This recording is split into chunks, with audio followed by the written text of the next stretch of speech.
Ce morceau, vous l'avez peut-être entendu ces derniers jours sur les réseaux sociaux et même sur les plateformes de musique en streaming, un duo de choc entre les rappeurs canadiens Drake et The Weeknd. Plus de 15 millions de vues sur TikTok, un paquet d'écoutes également sur Spotify ou sur Apple Music.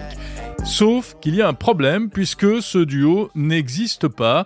Il ne résulte pas d'un enregistrement des deux artistes, mais d'une création par intelligence artificielle.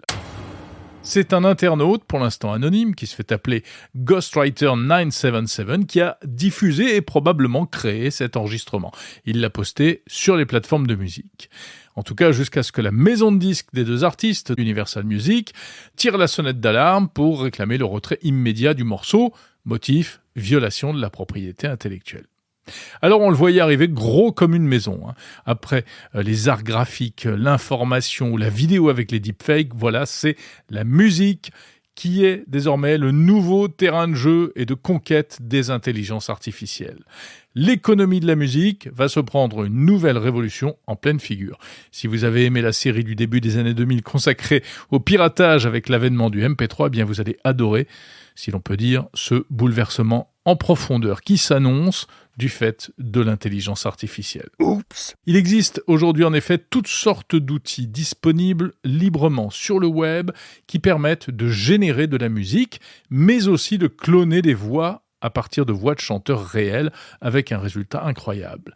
Celui qui s'en est même amusé récemment, c'est David Guetta. Lors d'un concert, il a diffusé un extrait de ce qui ressemblait à un morceau du rappeur Eminem.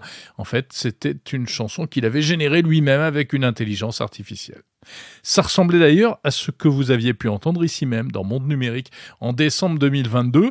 Le spécialiste belge Denis Malingro, que j'interviewais, nous faisait écouter un faux rap d'Eminem qu'il avait créé avec ChatGPT et avec le site Uberduck qui permet de faire du text-to-speech à partir de voix célèbres, et ça donnait ça.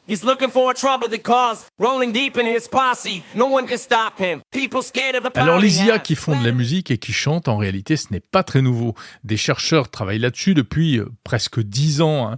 En 2016 déjà, une IA avait créé une chanson à la manière des Beatles. Et c'était pas mal du tout.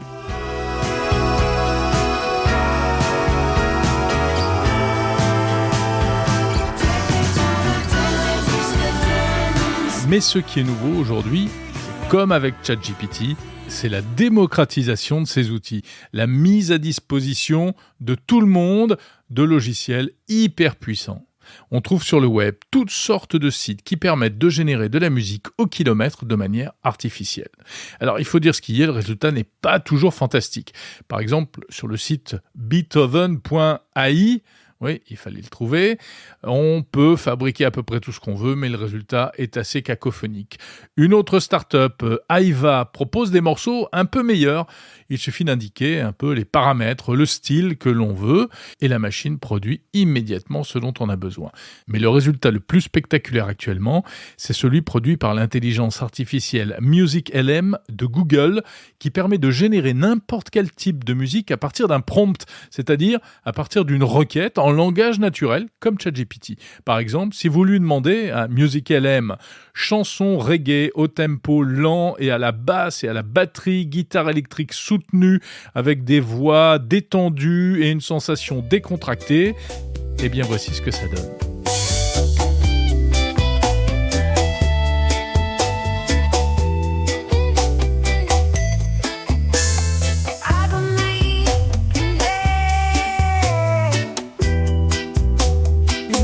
MusicLM n'est pas en libre accès. Pour l'instant, Google préfère ne pas donner l'accès à tous à cet outil surpuissant.